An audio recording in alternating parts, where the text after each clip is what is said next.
बोलो शंकर भोलेनाथ की जय। शिव पुराण 19वां दिन। पुराण महात्म। जो ब्राह्मण वेद शास्त्र का अध्ययन करके दूसरों को इसका ज्ञान कराता है वह महान फल का भागी बनता है। जो व्यक्ति पुराणों को पढ़कर दूसरों को नरकों की कथाएं सुनाकर सावधान करते हैं वे लोग पुराणों के ज्ञाता होते हैं। नरकों में गिरने से बचाने वाला पुत्र कहलाता है। धर्म का उपदेश देने वाला तथा पुराण वेता गुरु विष्णु महेश और ब्रह्मा का ही रूप होता है। वह अपने ज्ञान द्वारा मनुष्यों का उद्धार करता है।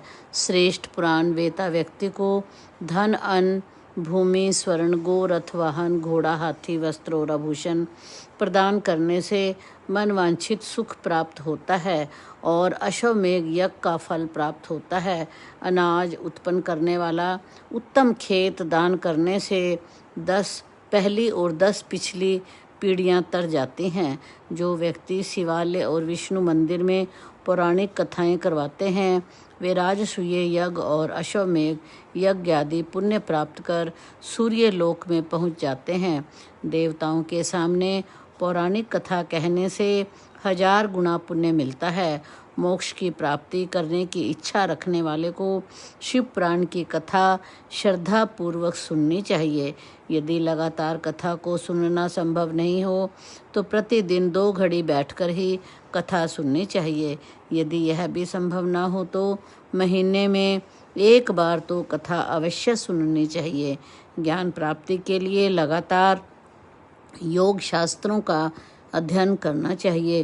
पुराणों का अध्ययन करने या उन्हें सुनने से पापों का नाश होता है तथा धर्म की वृद्धि होती है। अतः किसी न किसी पुराण को श्रद्धा पूर्वक सुनना या पढ़ना चाहिए। अब सामान्य दान का वर्णन। सुवर्ण भूमि गो आदि का दान लेने व देने वाले दोनों ही कल्याणकारी हैं। गोदान भूमिदान विद्यादान और तुलादान महान कल्याणकारक है।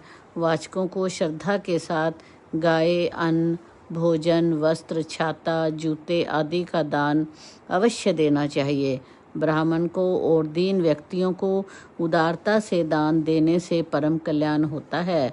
10 प्रकार के महादान हैं जो इस प्रकार हैं। स्वर्ण का दान तिल का दान हाथी कन्या दासी घर रथ मणि कपिला गो अन्न। इसको दान करने से मनुष्य भव सागर से पार हो जाता है। राजा रघु ने स्वर्णमयी पृथ्वी का दान करके महान यश कमाया था। कपिला गो को वस्त्र भूषण से युक्त करके सींगों को स्वर्ण से मढ़कर खुरों को चांदी से मढ़कर दान करने से लोक परलोक का सुधार कर मुक्ति को प्राप्त कर लेता है।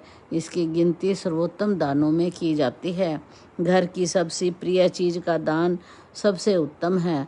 तराजू में अपने भार के बराबर स्वर्ण धन अन्न को तोलकर द्विज को दान देने से जाने अनजाने में किए गए सभी पाप नष्ट हो जाते हैं। इस दान का नाम तुलादान है। तुलादान करने से व्यक्ति को इंद्र की पदवी मिलती है और स्वर्ग में दिव्य भोगों को भोगता है। अब पाताल लोक का वर्णन। सनतक कुमार जी बोले, हे व्यास जी, अब आप ब्रह्मांड का वर्णन सुनिए।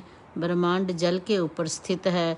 इसे शिव जी के अंशावतार शेष नाग जी ने अपने मस्तक पर धारण कर रखा है। ये शेष नाग अनंत के समान से भी प्रसिद्ध हैं। नाग कन्याएं इनकी सेवा करती हैं। ये संकर्षण रूप रुद्र हैं। इनकी शक्ति का ज्ञान देवताओं को भी नहीं है। पृथ्वी के नीचे 7 लोक हैं जिनके नाम क्रमशः अतल वितल सुतल रसातल तलातल पाताल हैं। प्रत्येक लोक 10-10 हजार योजन लंबा चौड़ा और 20-20 हजार योजन ऊंचे हैं। इनमें दैत्य और नाग आदि निवास करते हैं। इन लोकों में मणियों का प्रकाश रहता है। इनमें अनेक निर्मल जल के सरोवर हैं। इन सरोवरों में नाना प्रकार के कमल खिले रहते हैं। जलाशय तथा नदियों में भौरे गूंजते रहते हैं।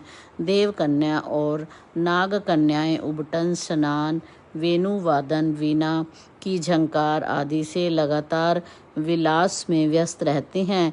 इन लोकों को सिद्ध, नाग, दानव, मनुष्य तप के द्वारा ही भोगते हैं। नरकों से मुक्ति के उपाय।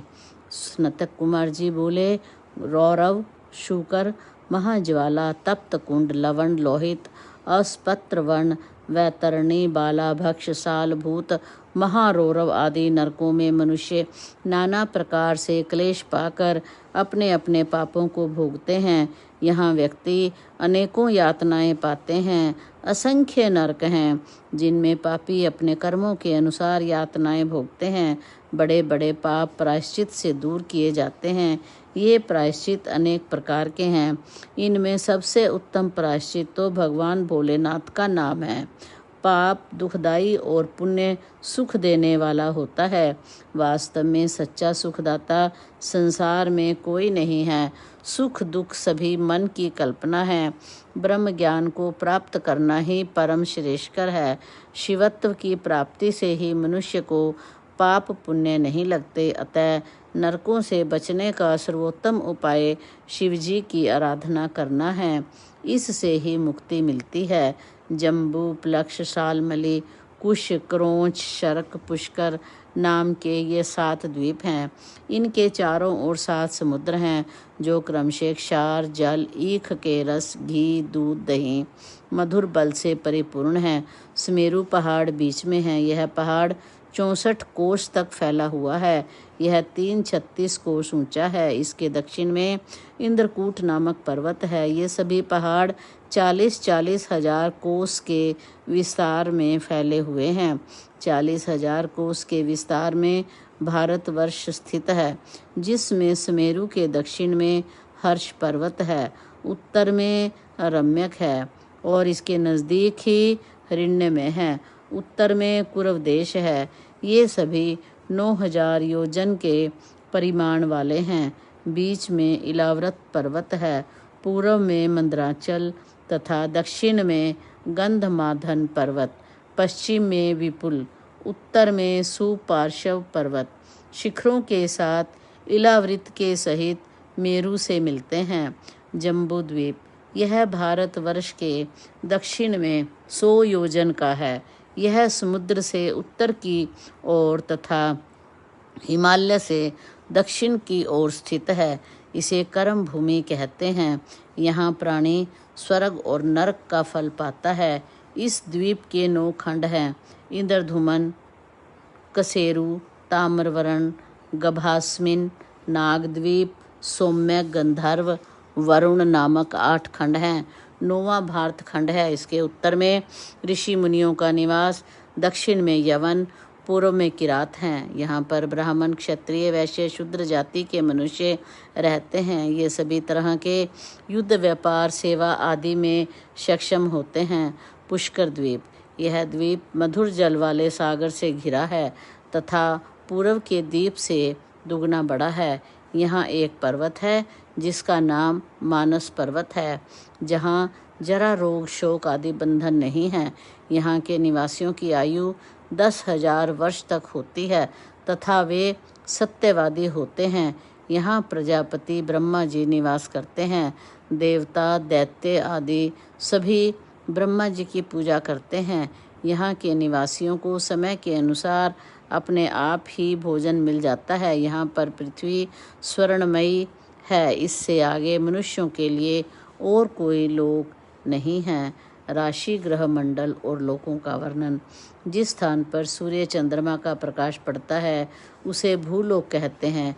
भूमि से 1,00,000 योजन की ऊंचाई पर सूर्य मंडल है। इससे 1,00,000 योजन चंद्रमंडल है। चंद्रमा से 10,000 योजन नक्षत्र तथा ग्रह मंडल हैं और यहाँ से 1,00,000 योजन सप्तऋषि मंडल है और वहाँ से 1,00,000 योजन ध्रुव मंडल है और ध्रुव मंडल से नीचे भू, भुवः, स्वः 3 लोक हैं। मध्य में कल्प निवासी ऋषि हैं। ध्रुव से ऊपर महालोक हैं। इसमें महात्मा सनक, सनंदन आदि ब्रह्मपुत्र निवास करते हैं। इससे 2 लाख योजन ऊपर शुक्र लोक है, नीचे से 1 लाख योजन दूर बुध और बुध से नीचे 2 लाख योजन मंगल है। वहाँ से 2 लाख योजन बृहस्पति और 2 लाख योजन शनि, और ये ग्रह अपनी अपनी राशि पर घूमते रहते हैं। ग्रहों से 11 लाख योजन दूरी पर सप्तऋषि मंडल है। यहाँ से 13 लाख योजन पर ध्रुव मंडल है। जनलोक से 26 लाख योजन दूर तपलोक है। इससे 6 गुना दूर सत्यलोक है। ब्रह्मांड 5 महाभूतों से बना है। जिस प्रकार तिलों में तेल रहता है, उसी प्रकार परमात्मा सब में व्याप्त है। जब शिव और शक्ति का मेल होता है, तब ब्रह्मांड का उदय होता है। जब शक्ति शिवजी में लय होती है, तब प्रलय होता है। सबसे आगे अक्षय शिवलोक है। यहाँ पर शिव स्वयं निवास करते हैं। अब तप से मुक्ति कैसे मिलती है? भगवान शिव शंकर की कृपा से तप करना ही श्रेष्ठ उपाय है। बिना तप के शिवलोक की प्राप्ति मुश्किल है।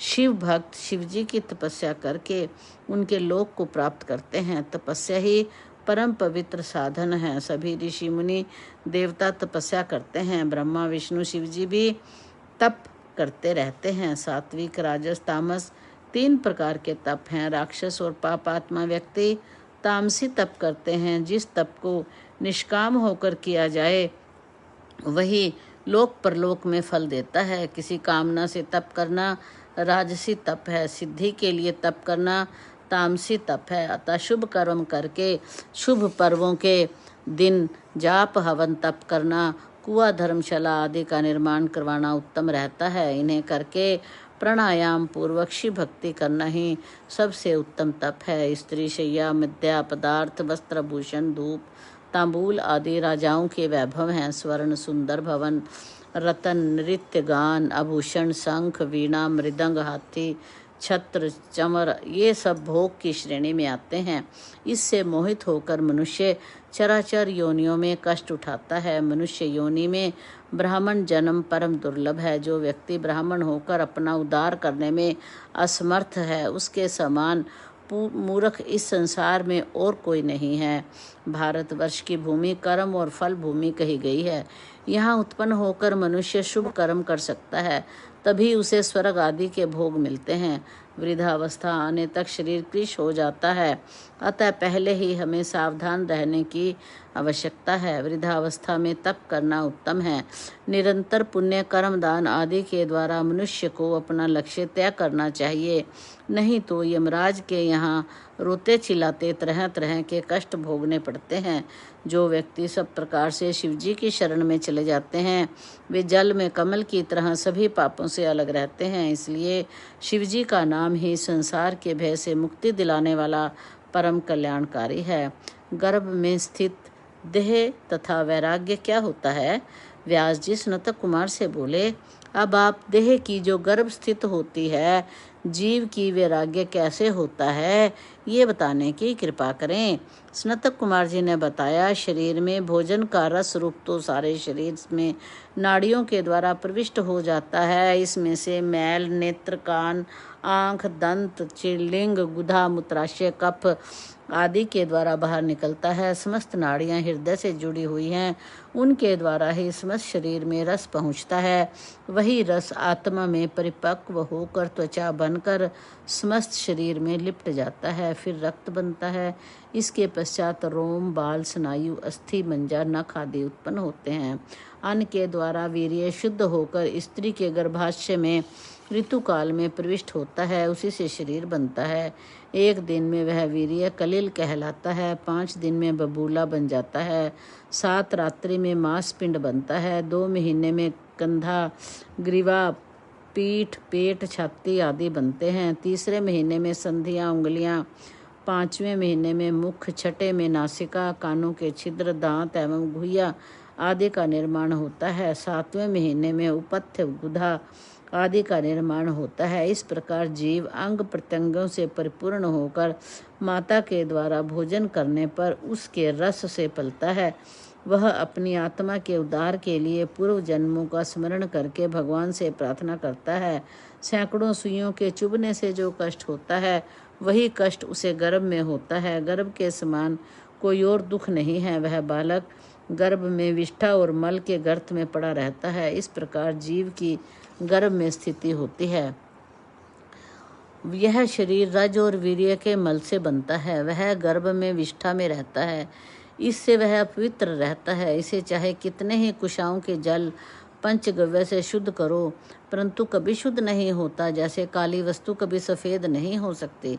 संसार में रहकर जीव कितनी दुर्गंध में पड़ा रहता है, फिर भी उसे पता नहीं क्यों वैराग्य नहीं होता। हजारों वर्ष तपस्या करने पर भी वह मलिन आत्मा पवित्र नहीं होती। यदि भावना शुद्ध करके ईश्वर स्तुति हवन आदि कर्म करते हुए मृत्यु को प्राप्त हो जाए, फिर उसे ज्ञान प्राप्त हो जाता है और उसका मन शुद्ध हो जाता है। ज्ञान रूपी जल और वैराग्य रूपी मृतिका से वह शुद्धि प्राप्त कर लेता है। शुद्ध भावना करके चित्त में शांति रखकर जो परम ज्ञान प्राप्त होता है, वही संसार में जीवन मुक्त रहता है। कैसी विचित्र बात है कि जीव तो कान रखते हुए भी अपना हित नहीं बताता और आंखें होते हुए भी अपना हित नहीं देखता। उसकी बुद्धि पापों से नष्ट हो जाती है। वह इस संसार में फंसकर दुख को पाता रहता है। इससे भगवान शंकर ने कृपा करके मुक्ति का साधन स्वरूप शिव पुराण वर्णन किया है। इसमें काम क्रोध आदि को त्याग कर, स्त्रियों की आसक्ति त्याग कर मनुष्य को शिव की आराधना करनी चाहिए। एक बार पार्वती ने भगवान शंकर से पूछा था कि काल के ज्ञान के बारे में बताइए। काल चक्कर के विषय में भगवान शंकर ने बताया, हे देवी, मृत्यु काल का ज्ञान उस समय होता है जब व्यक्ति का शरीर पीला पड़ जाए और ललिमा शरीर के ऊपरी भाग में आ जाए। ऐसी अवस्था में 6 महीने के अंदर उसकी मृत्यु निश्चित है। जो व्यक्ति अन्य व्यक्तियों का कोलाहल ना सुन सके, उसकी भी मृत्यु 6 महीने में हो जाती है। जो व्यक्ति सूर्य चंद्रमा आदि को न देख सके और उसे अन्य वस्तु काली दिखाई देने लगे, तो ऐसे व्यक्ति की मृत्यु भी 6 महीने के अंदर हो जाती है। जिस व्यक्ति का दायां हाथ 7 दिन तक फड़कता रहे, तो उसकी मृत्यु 1 माह में निश्चित है। जिस व्यक्ति का शरीर कांपने लगे और तालू सूखने लगे, तो वह भी 1 माह तक जीवित रहता है। जिस व्यक्ति की नाक बहने लगे, मुख और कंठ सूख जाएं, वह व्यक्ति 6 मास के अंदर मर जाता है। इसी तरह यदि किसी व्यक्ति की जीभ मोटी हो जाए और दांत गीले से रहें और उसकी आयु भी 6 माह समझनी चाहिए। जिस व्यक्ति को अपना प्रतिबिंब दर्पण में और जल में दिखाई देना बंद हो जाए या विकृत रूप में दिखाई दे, उस व्यक्ति की भी आयु 6 मास होनी चाहिए। जिस व्यक्ति की अपनी छाया में मस्तक ना दिखाई दे या अपनी छाया बिल्कुल भी दिखाई ना दे, उस व्यक्ति की आयु भी 6 माह समझनी चाहिए। जिस व्यक्ति को सूर्य की किरणें दिखाई देनी बंद हो जाएं, उसी आयु 1 सप्ताह शेष समझनी चाहिए। जिस व्यक्ति को अरुंधति तारा, महायान, चंद्रमा, तारागण दिखाई देने बंद हो जाएं, उसकी आयु 1 माह शेष समझनी चाहिए। जिस व्यक्ति को रात्रि में इंद्रधनुष और दिन में उल्कापात दिखाई देने लगे, उसके पास गिद्ध और कौवे उड़ते दिखाई देने लगे, वह 6 महीने से अधिक जीवित नहीं रह सकता। जिस व्यक्ति को सप्तऋषि मंडल और स्वर्ग का मार्ग दिखाई देना बंद हो जाता है, वह 6 मास तक जीवित रह सकता है। जिस व्यक्ति को नीले रंग की मक्खियाँ घेरने लगे, उसकी आयु 1 माह शेष रह जाती है। किसी व्यक्ति को अपनी मृत्यु तिथि जाननी हो तो वह स्नान करके दूध और सुगंधित फूलों को दोनों को हाथ में लेकर मसलना चाहिए। उस समय उसके मन में शुभ विचार होने चाहिए। इसके बाद प्रतिपदा से तिथियों को गणना आरंभ करें। हाथों को संपुटाकार कर ले। पूर्व दिशा में मुख करके 108 बार नवाक्षर मंत्र का जाप करे। हाथ के पोरों को बार बार देखता रहे। जिस पोवे में भ्रम के समान चिन्ह दिखाई दे, उसी पोवे की गिनना कर्म से करें और उस तिथि को ही आपकी मृत्यु तिथि समझें। काल चक्कर के निवारण का उपाय क्या है? पार्वती जी शिव जी से बोली, हे नाथ, आपने काल चक्कर का तो वर्णन कर दिया, अब इस काल चक्कर से बचने का वर्णन भी करो। शिव जी ने बताया, हे देवी, मैं तुम्हें प्राणियों के हित के लिए काल चक्कर से बचने का उपाय बताता हूँ। जब पंचभूत पृथ्वी, जल, वायु, आकाश और तेज का संयोग होता है तथा इस भौतिक शरीर की उत्पत्ति होती है, इन 5 भूतों में आकाश व्यापक रूप से है, इसमें सभी वस्तुएं लीन हो जाती हैं। पार्वती जी बोली, हे प्राणनाथ, उस घोर कराल रूप काल को तो आपने भस्म कर डाला। इसके बाद उसके द्वारा आपकी स्तुति करने पर प्रसन्न हुए, तब वह अपनी प्रकृति में स्थित हुआ। अब वह काल किस तरह मारा जा सकता है? उसके जीतने का कोई उपाय बताइए। शिव जी बोले, हे प्राणेश्वरी, आपको यह तो ज्ञात ही है कि यह शरीर पंच भौतिक पदार्थों से निर्मित है। इन्हीं पंच भौतिक तत्वों में इसका विलय होता है। आकाश से वायु उत्पन्न होती है, वायु से तेज, तेज से जल, जल से पृथ्वी, जल से चर, तेज से 3, वायु से 2, आकाश से 1 ही गुण है। गुण तो केवल छू, स्पर्श, रूप, रस, गंध, ये 5 हैं। एक एक गुण कम होता जाता है। योगी जन इन्हीं गुणों को जीतने का विचार करते हैं। अनश्वर मुक्ति का कारण तो यह शब्द रूप ब्रह्म है। जब योगी को अभ्यास के द्वारा ज्ञान प्राप्त हो जाता है, तब उस परम सुख की प्राप्ति होती है। इस तत्व को ना जानने वाले व्यक्ति ही काल के चुंगल में फंसते हैं। इस तत्व का ज्ञान हो जाने पर मुक्ति हो जाती है। नाद अनाहत है, जिसका वर्णन कभी नहीं किया जा सकता। इस अनाहत नाद से 9 शब्द उत्पन्न होते हैं, जिनके नाम घोष, काश्य, रिंग, घंटा, वाणी, वंशज, दुंदुभि, शंख और मेघ गर्जन। मनुष्य इन 9 नाद का त्याग करे और तुकार शब्द का अभ्यास करे। योगी व्यक्ति इस अभ्यास को करता हुआ पाप पुण्य में लिप्त नहीं होता और इसी कारण मृत्यु पर विजय प्राप्त कर लेता है। पार्थी जी ने शिव जी से पूछा, हे स्वामी, योगी वायु का पद कैसे प्राप्त करता है? कृपया मुझे बतलाइए। शिव जी ने बताया, हे पार्वती सुनो, दोहरी में रखे दीप की तरह हृदय में स्थित वायु अंदर और बाहर दोनों तरफ प्रकाश करती है। ज्ञान, विज्ञान, उत्साह आदि सभी वायु द्वारा प्रवृत्त हुआ करते हैं। इसलिए जिसने वायु पर विजय प्राप्त कर ली, उसने समस्त संसार पर विजय प्राप्त कर ली। योगी जन वायु को पेट में भरने का अभ्यास करते हैं। इसी अभ्यास के परिपक्व हो जाने पर उन योगियों के हजारों नेत्र और हजारों हाथ पैर हो जाते हैं। प्राणायाम वह होता है जिसमें सिर और व्युतियों के साथ गायत्री मंत्र जपते हुए प्राणवायु का निरोध हो जाए। हे कल्याणी, अब तुम तेज को सिद्ध करने की बात सुनो। योगी को ऐसे एकांत में शयन करना चाहिए जहाँ सूर्य चंद्रमा का प्रकाश रहता हो। वहाँ आसन पर बैठकर निरलस्य होकर दोनों भावों के मध्य स्थित अग्नि तेज को देखे। इसके बाद हाथ की उंगलियों के द्वारा 1 घंटे तक नेत्र बंद रखे। इस प्रकार धीरे धीरे अभ्यास करने से उसे ईश्वरीय ज्योति दिखाई देगी। तब योगी परम सिद्ध हो जाता है। इस प्रकार योगियों की तुरीयावस्था प्राप्त हो जाने पर वे भवबंधन से मुक्त हो जाते हैं। योगी व्यक्ति शरीर को ऊंचा करके अंजलि बांध ले। इसके बाद पंचू जैसा मुख करके धीरे धीरे वायु का प्रवेश करे तो एक ही क्षण में जीवनदायक जल तालू से टपकने लगता है। इसे पान करके योगी दिव्य शरीर वाला बन जाता है और भूख प्यास से रहित वह मृत्यु पर विजय प्राप्त कर लेता है। भगवान शंकर पार्वती से बोले, हे देवी, जो व्यक्ति सूर्य या चंद्रमा की ओर पीठ करके अपनी छाया देखता है और सफ़ेद कपड़े धारण कर दीप धूप आदि से सुवस्थित होकर छाया को देखता है, उसे ब्रह्म की प्राप्ति होती है।